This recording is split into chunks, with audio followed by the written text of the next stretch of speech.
Emlyn-Jones, of Radio HPANWO fame, reports, with the headline, "Exciting Developments, Seemingly the Collapse of the Skeptic Movement, in on itself, falling victim to its own venomous behaviors." Looks like there is more trouble at the mill for James Randi. On the 1st of September, he suddenly announced that the Los Angeles office of his organization was closing down. All operations have been shifted to its national headquarters at Falls Church, Virginia. This change was effective immediately. The James Randi Educational Foundation was established in 1996 to administer the works of James Randi, one of the world's oldest and most prominent skeptics. It manages applications for the $1 million Paranormal Challenge and holds an annual conference in the USA, as well as abroad. Sometimes, as well, called the Amazing Meeting. I have been to the 2010 TAM London myself, see link provided below. Then the announcement was made very unceremoniously that the JREF was radically downsizing, its Los Angeles office was axed, and all the staff there were being laid off. The notice also mentioned in an equally casual tone that its president, DJ Growth, was no longer associated with the foundation, and that James Randi was coming out of retirement to be temporary acting president. Just like that, it did then say whether Growth was being sacked or resigned of his own accord, although he was always a controversial character on the skeptic circuit, and few will mourn his dismissal, if that's what it was. See link provided below. Soon afterwards, the JREF forum was disaffiliated, and it continues today, under the name of the International Skeptics Forum. See link below. The reaction on the skeptic scene has been shock and confusion. Nothing in any previous pronouncements by the JREF had suggested anything like that was about to take place.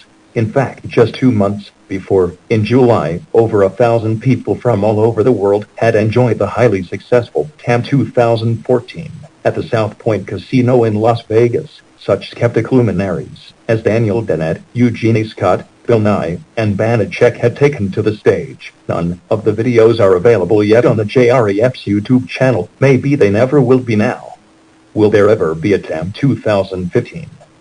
What's more, An Honest Liar, a feature-length biographical documentary about James Randi by Tyler Measom and Justin Weinstein, had just been released. It was shown last week on the BBC as part of the Storyville series, under the title Exposed: Magicians, Psychics, and Frauds.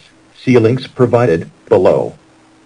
The feelings of the skeptic masses are illustrated well in this video by the skeptic filmmaker John Rail, link below, and this blog post by the skeptic journalist Shane Brady, link below. As you can see in Rail's VID, the old JREF offices in Los Angeles are already being converted into a hair salon. Why has this happened? Nobody knows. A lot must have been going on behind the scenes privately, which then came to a public showdown very abruptly, after being well concealed. As I say in the links below, skeptics maintain their confident and polished public persona with the determination of politicians. There has been no talk of this matter outside the independent skeptic media. SGU has not referred to it once. See link provided. The brief post on the JREF website mentions cost savings and greater efficiency. These are sinister words that my hospital used to use, and I know very well that they're a euphemism that translates into regular speech as, "Oh shit, we're broke." If the reason for the partial collapse of the JREF is financial, then what could have caused it? TAM 2014 tickets were snapped up. There are new books coming out all the time. That must generate some revenue. Perhaps it is the recent legal actions by at least one person over the $1 million challenge. See link provided, but there is no way of knowing, because, again, everybody's lips are sealed. Another possibility could be that the covert intelligence community and military-industrial complex, which are surreptitiously connected to the JREF, are behind whatever changes are going on with it. See links provided. The skeptic movement has expanded rapidly since its emergence over 40 years ago, but it is primarily in the last decade that it has truly become a global phenomenon involving millions of people in every country on Earth. Yet in the very moment of its self-styled triumph, the skeptosphere has entered a terrible crisis that manifests in many ways. It has always been well known that skeptics can be extremely cruel to their enemies, but in recent years, astonishingly bitter and venomous internal conflicts have broken out as well, causing them to split into sparring factions over issues such as how close the skeptic and atheist worlds should really be, also the role of women in the skeptic community, their rights and obligations. These battles have at times become criminally violent in their intensity. See links. What is more, skeptics have totally abandoned all of the rationality that they claimed to be the ultimate arbitrator of, and hysterically blurted out accusations against medium Sally Morgan, without any evidence against her, resulting in a successful lawsuit and a number of red faces and empty wallets. See links below. They have committed outrageous and disgraceful acts of censorship against Graham Hancock and Rupert Sheldrake. See links below. And, to crown it all, one of their shock troops, Brian Dunning, has been jailed for fraud. Some commentators have concluded that the entire skeptic movement is in terminal decline. It is certainly in a huge upheaval, transforming beyond all recognition. At the end of his video, already mentioned above, John Rail speculates on the future of Shea Skeptic. Without the JREF, his optimistic vision is that other groups will rise to fill the hole left by the JREF, and will hopefully learn from the mistakes of their predecessors. On the renamed ISF, formerly the JREF Forum, one of the members proposes the JREF will make a deal with Michael Shermer. Shermer will organize DAM next year for the JREF and take half of any money raised for the Skeptic Society. Eventually it will be a joint event, and when the inevitable happens with the amazing one, Randy, dying, TAM will become a 100% Skeptic Society event. Link provided. One slight problem. Michael Shermer himself, pictured below.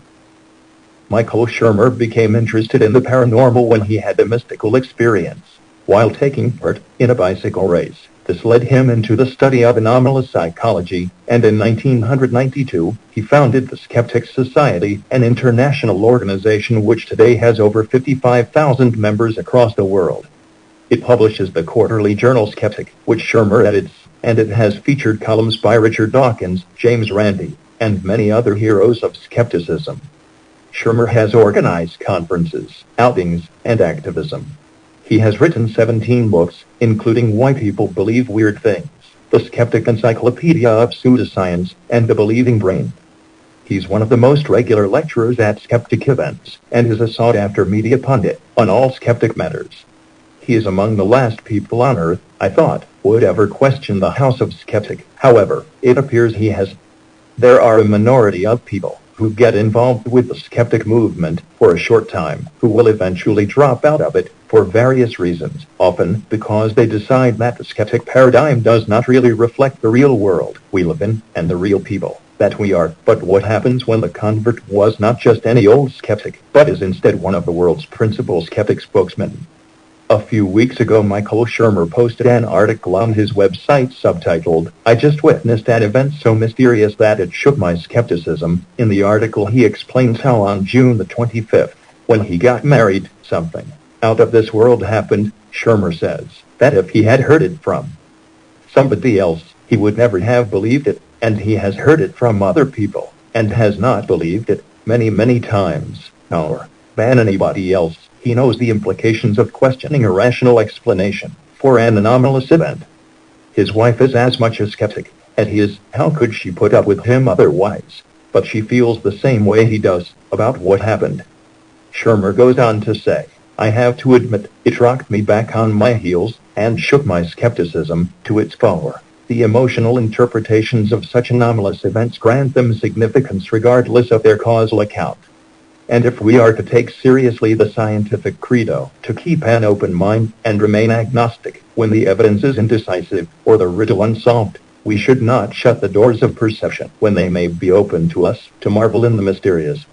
This is an extraordinary statement for a skeptic to make. What if Shermer actually ceases to be a skeptic? How will his peers react to the defection of such an admired and high-profile member of their community? Could he become the skeptic Charlie Butch? It must be said that Shermer had previous cause for complaint. He had been accused of rape by 2 JREF staff members and TAM conference organizers, Allison Smith and Jeff Wagner. I say accused, but they did not call the police. They just posted their indictment on the JREF forum and Twitter, see link provided. In the event of a Shermer betrayal, it is possible the skeptic loyalists will opt for many different kinds of damage control methods. Maybe they will just ignore him, they could just stop talking about him, and let him slip out of people's thoughts, throw him down the memory hole, or will their thug element burst out to brutalize him, like they did Rebecca Watson and Sally Morgan? Has Shermer got the courage to go there, if he really is having second thoughts?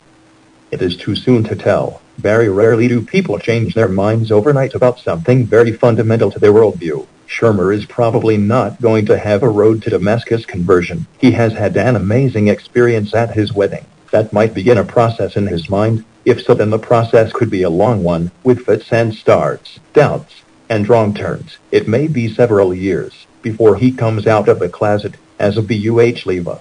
But if he does, it might inspire other skeptics to express any doubts they have hitherto kept private. See here for more details, link provided. Nevertheless, the defection of one of their top superstars will be a massive blow to the already punch-drunk skeptic establishment. Will it pick itself up from that one? At the end of the day, all the problems the skeptosphere is suffering are secondary products of what I consider to be the same underlying cause. It's a crisis of confidence because the skeptic movement has got it wrong about everything. It is that simple. It is also not wrong by accident. It is a social phenomenon partly created by psychological warfare experts to counter public interest in the growing paranormal presence in our universe. It will not succeed. Posted by Ben Emlyn-Jones of Radio HPANWO. Links below. Join your own dots, people.